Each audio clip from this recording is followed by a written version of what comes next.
इसरो वैज्ञानिक सुधांशु कुमार एक तरफ जहां चंद्रयान 3 को चांद पर भेजने में लगा हुआ था, वहीं दूसरी तरफ सुधांशु कुमार के घर पर सुबह से ही उनके माता पिता स्नान ध्यान करके मंदिर में पूजा पाठ करने में लगे हुए थे। सुधांशु के पिता महेंद्र कुमार कहते हैं, मेरा बेटा इसरो में वैज्ञानिक है और चंद्रयान 3 में जो काम किया गया है उस टीम में मेरा बेटा भी शामिल है। आपको बता दें कि सुधांशु कुमार को चंद्रयान 3 का जो बेस बनाने का काम था उस टीम में शामिल किया गया था और उसके वजह से जो सुधांशु के माता पिता हैं वह बैठ करके दिन भर ही से है सुबह से ही मंदिर में पूजा पाठ कर रहे थे और इस दौरान सामने में जो दीवार है उस पर टीवी भी लगा हुआ था और लगातार उनकी जो नज़रें थी वो टीवी पर टिकी हुई थी कि कैसे चंद्रयान 3 जो है वह चांद पर लैंड कर जाएगा और कितना जल्दी लैंड कर जाए, इनकी जो टकटकी लगा करके वो लोग इंतजार कर रहे थे। और सुधांशु के जो माता पिता हैं वह बहुत ही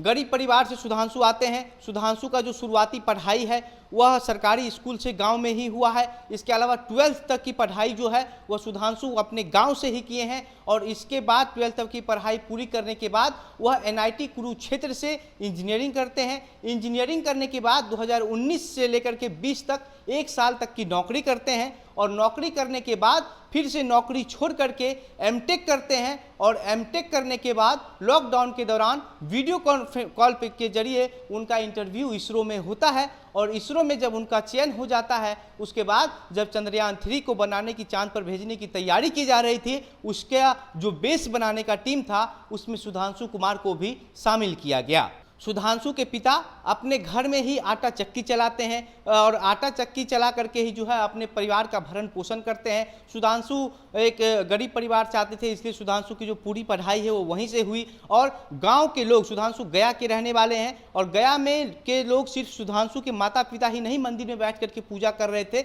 बल्कि सुधांशु के घर के आसपास के और भी जो स्थानीय लोग थे वो सभी लोग सुधांशु के इस सफलता से काफ़ी खुश थे। खुश इस बात से थे कि सुधांशु इसरो का वैज्ञानिक बन गया और इसके बाद चंद्रयान 3 का जब काम किया गया उसमें सुधांशु को उस टीम में शामिल किया गया और सुधांशु जो है वह सरकारी स्कूल में पढ़ने के बावजूद इतना सफलता हासिल कर लिया। इस वजह से जो लोग हैं वहाँ के गांव के वो सभी लोग सुधांशु को लेकर के गौरवान्वित महसूस कर रहे थे। सुधांशु के माता कहती है कि जो चंद्रयान 3 बनाया गया है उस टीम में मेरा बेटा भी शामिल है, इसलिए हम लोग चाहते हैं कि जल्दी से जो है वह चंद्रयान 3 जो है वह चांद पर लैंड कर जाए और सफलतापूर्वक हो, इसलिए हम लोग बैठ करके भगवान का पूजा अर्चना करते हैं। आप समझिए कि किस तरीके से सुधांशु की सफलता को लेकर के जो चर्चाएं हैं वह पूरे गया में नहीं,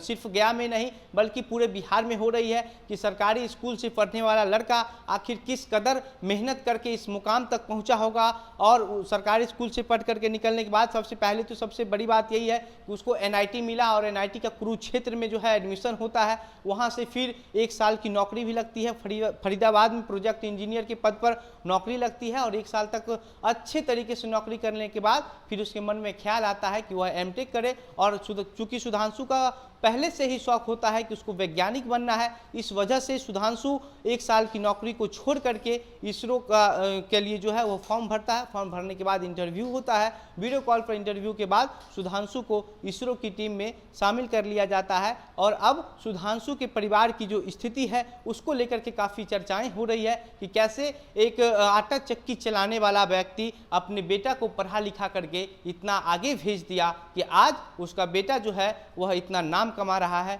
इतना जो सफलता हासिल किया है उसकी पूरे देश में जिक्र हो रही है। इसके अलावा पटना में भी कई जगहों पर जो है वो पूजा पाठ किया जा रहा था कि चंद्रयान 3 का जो लैंडिंग है वो सफलतापूर्वक चांद पर हो जाए। इससे पहले दूसरी बार जो लैंडिंग हुआ था वो उसमें कई कठिनाई का सामना करना पड़ा था, उस तरीके से नहीं हुई थी और ये कहा जाता है कि चांद पर जो लैंडिंग करना है वह मंगल से भी ज़्यादा मुश्किल होता है, इसलिए चांद पर लैंडिंग करना कोई मामूली बात नहीं है, कोई आसान बात नहीं थी, इसलिए लोग जो है वो पूजा पाठ कर रहे थे। और अब आप जो है वो सुधांशु को लेकर के क्या विचार रखते हैं, आपकी क्या प्रतिक्रिया है, हमें कमेंट बॉक्स में लिखकर बताइएगा। वीडियो को शेयर कीजिएगा। मेरा नाम घनश्याम सिंह है, आप द बिहार प्रोजेक्ट देख रहे थे। बहुत बहुत धन्यवाद।